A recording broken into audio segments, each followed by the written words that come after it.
This is our video for the 1.3 notes.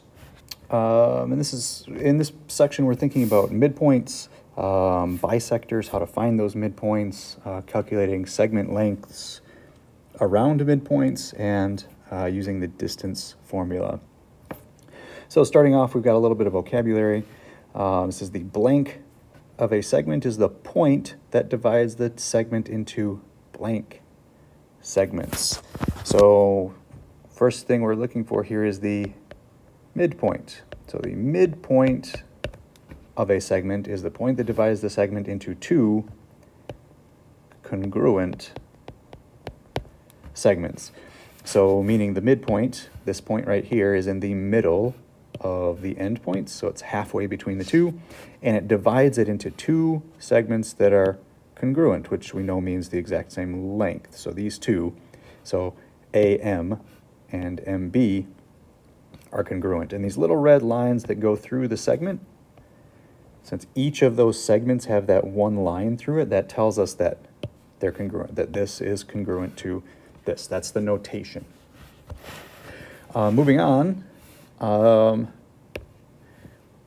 the thing that like divides it in half, we call that a segment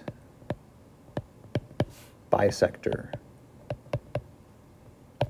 So the segment bisector is a point, a line segment array, or a plane that intersects the segment at its midpoint. A midpoint or segment bisector bisects a segment. Okay, so the midpoint is that point that's halfway between A and B. We call that a bisector. So the midpoint is a bisector because it is that thing that cuts the line into two equal parts, right? Bisect, that prefix bi, it means two, so it cuts it into two equal portions. That thing, so in this case, it's not just a point that's cutting it in half, it's actually this line. So this line, CD, would be called a bisector, if you want to put that on your notes. So this line right here would be the bisector of segment AB. So if we wanted to write something out like that, we could say that CD, we would say that it bisects segment AB. Okay, so a bisector is the thing. To say that it bisects, that's kind of like the verb. It's the doing thing. Moving into number 3, identify the segment bisector of PQ, and then find that length, PQ. So I'll do the first one here, and then I'm going to recommend that you guys kind of try the next one on your own. So PQ is our segment. We want to know what bisects it, so we're looking for the thing that touches or crosses at the midpoint, cutting it into two pieces. So this is the thing, right, that goes through it or connects to it at the midpoint, and that thing is a ray. Specifically, we would call it ray MQ. So, I'm sorry, not MQ, MN. So MN is the bisector. And we want this whole length. So the big idea here is that when it bisects, it cuts it into two equal pieces. So if this piece, PM, is 1 7/8, that means that this piece is also 1 7/8. And if we add those together, we get the entire length of PQ. So we could look at this a couple different ways. We could say 1 7/8 times 2, right? Because if I'm just double that, which is the same thing as doing 1 7/8 plus 1 7/8, which would be, if I just add the numbers together, I add 2, and if I add the fractions, that's going to be 14/8. But we should probably write that as another whole number. So 14/8 would be another 1 plus 6 more 8s. So this is the same as 3 and 6/8, which we could reduce further if we wanted to. A whole lot of work with fractions in here with this section. 3 and 3/4 if we want to really reduce that down as low as we can.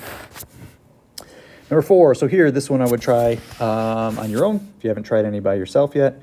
Name the bisector, and then find that length, VW. So in this case, you're going to have to set up an equation and solve. So in number 4, the thing that is cutting VW in half is, again, a ray, because it stops on one end and goes forever on the other. So ray MN is the bisector. And as long as we use proper notation, we don't need to say ray MN. So ray MN is the bisector. And if I want to know this length VW, I need to first find out what x is and then plug it back in. So again, the idea is that we've cut this into 2 congruent segments, so that tells me that the left side, 4x minus 1, has to be equal to the right side, 3x plus 3. So if I solve this equation for x, I can plug it back in and get that length VW, because that's what the actual question is asking me for. Find VW. So let's do a little math here. We got to get all of our x's to one side, all of our numbers to the other. I'm going to start by adding 1 to both sides. So we end up with 4x equals 3x plus 4. Got to get all our numbers to the other side, minus 3x, minus 3x. And I'm going to have to come up over here a little bit because I'm running out of room. X equals 4. Not so bad, right? Solving for x. Now, in order to figure out that length, I need to plug that in. So 4x minus 1, if I know that x is 4, then we can just say 4 times 4, not 4 times x, 4 times 4, minus 1, struggling here today, minus 1, and that equals 4 times 4 is 16, minus 1 is 15. And from here, you can think about this in a couple different ways. We should know, right? We know that these 2 segments are congruent. So if the left side is 15, then the right side also has to be 15. And the whole thing is 30. We plugged it in for the left. We could plug it in for the right side too, but we darn well better get 30. So 3 times 4 plus 3. 3 times 4 is 12, plus 3 is 15. Right, so the left side is 15, the right side is 15. This makes sense because we know they have to be the same. So VW is equal to 30. All right, bisecting a segment. This is something that's going to be a little hard to do digitally, but I can tell you how to do it, and I have faith that you can execute it from there. So if we have a segment on paper, I would tell you to draw any line segment that you want. Make sure it's just nice and straight. And we're going to learn another form of bisecting later on, but this is the quick and easy way. All you do is you fold your paper. So if you fold your paper so that this end point, so if we fold it kind of along this line somewhere so that that end point lines up with this end point over here, the crease that we make should cut this line exactly in half. All right, so we're just folding our paper dot to dot, and where this crosses, this is going to be your midpoint, which is on that bisector line. You could even trace this line if you want, right? But remember, a bisector can be a point, a line, a ray, anything that crosses at the midpoint. All right, moving on to the midpoint formula. So midpoint formula, remember, don't let this intimidate you. All we're doing is adding together the 2 x values and dividing by 2, so finding the average of the x's, and then we're doing the same thing for the y's. So basically in this first portion, we're thinking only left to right, because over here, this is my leftmost point of my line, this is my rightmost point, and if I find the middle of that, that'll give me the x value of my midpoint.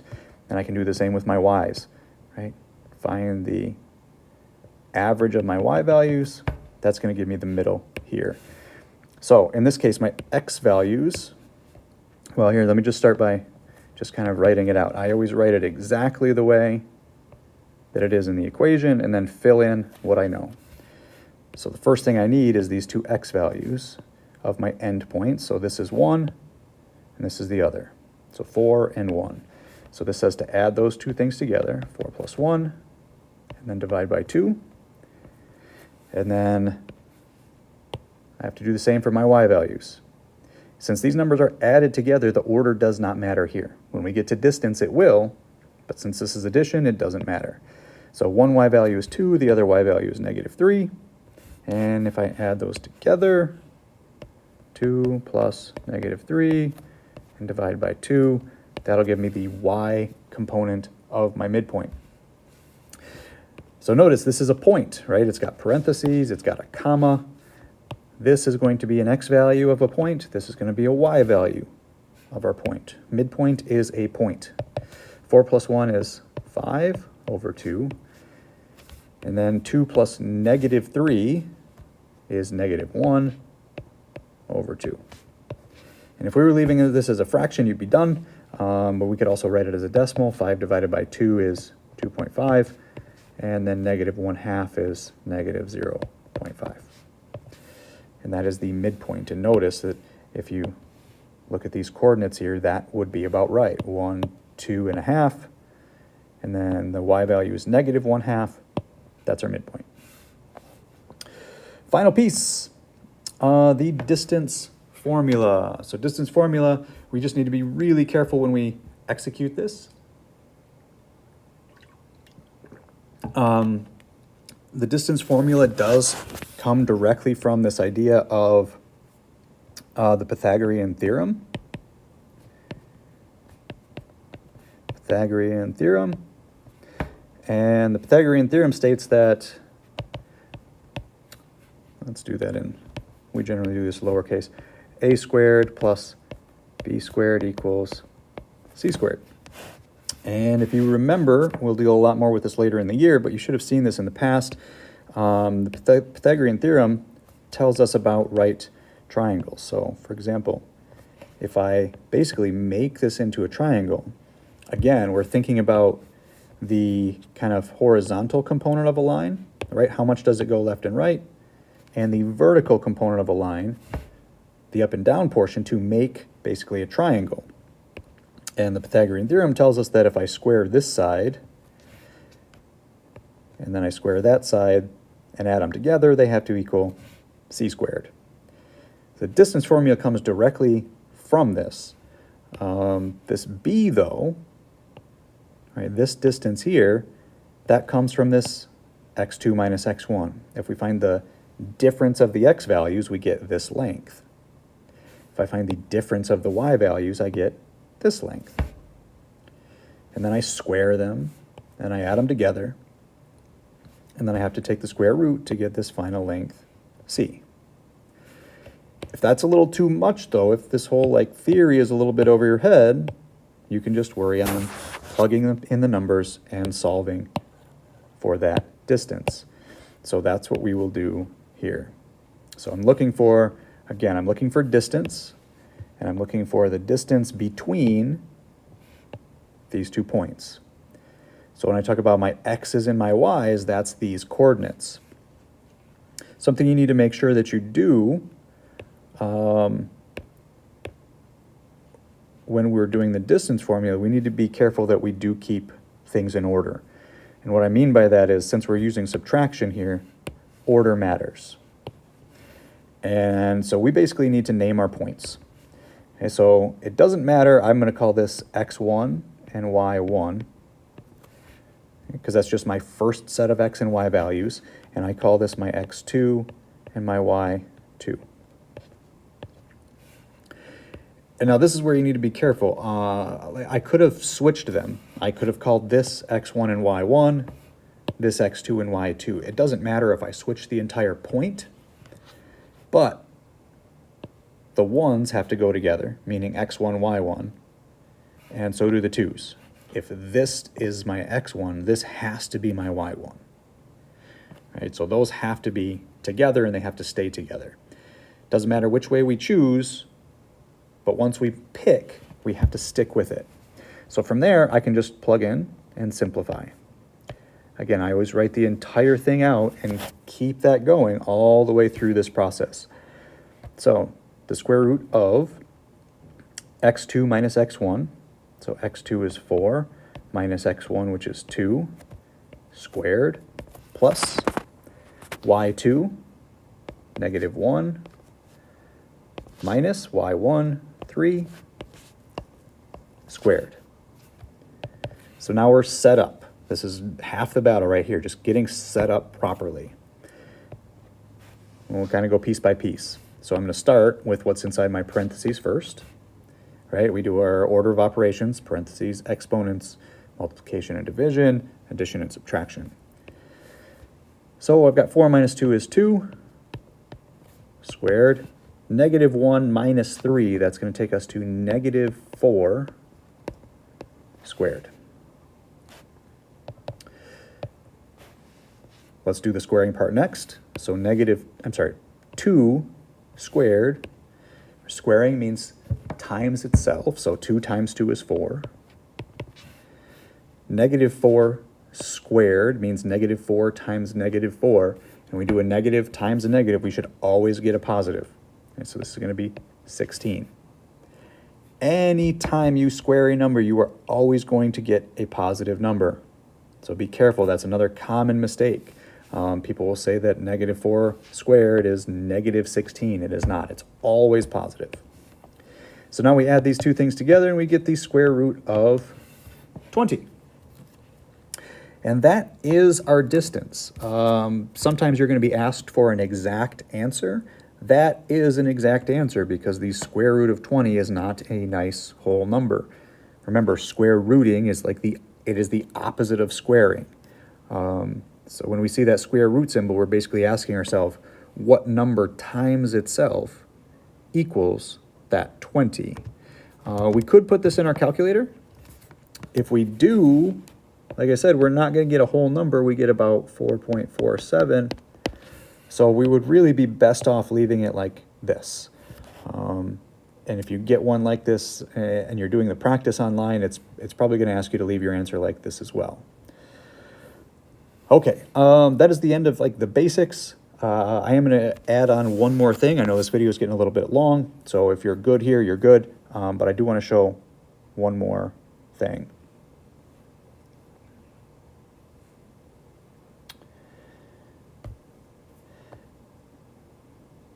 One final thing that might come up here, I know it's in the practice, so this is another way to use that midpoint formula. So we said midpoint equals average of the x's to get the x value, and then I'll just write that, make sure I write this the same way, just for continuity here. Right, add the x's, divide by 2, add the y's, divide by 2. But in this case, we're not looking for the midpoint. Notice we have the midpoint. What I'm looking for is one of the ends. And so when I do this, I still need to keep these things separate, right? I'm still going to just let me think about the x's and let me think about the y's separately.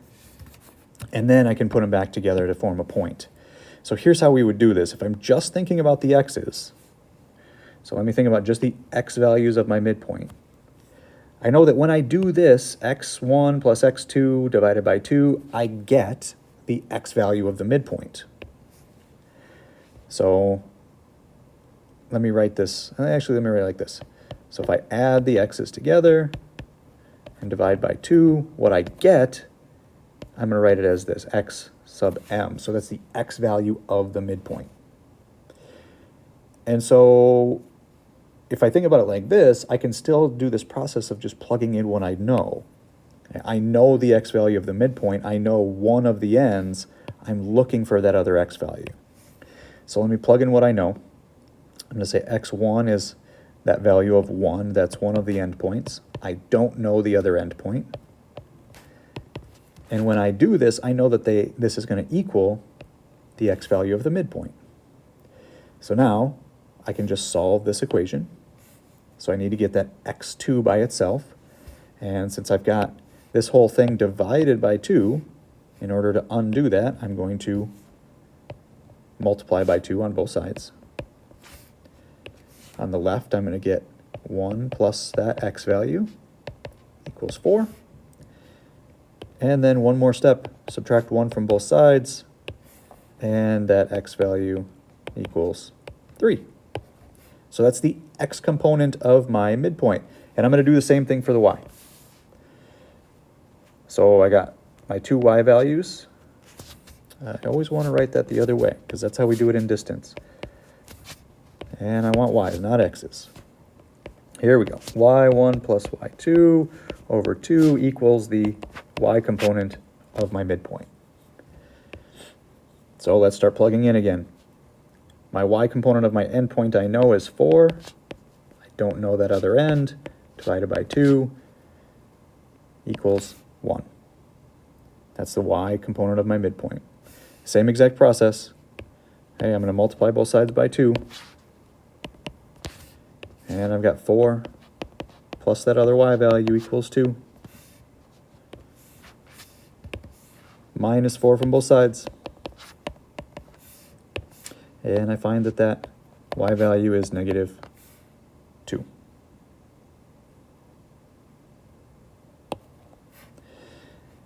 So my midpoint then, sorry, not my midpoint, my endpoint, this is what we were trying to find, that other midpoint.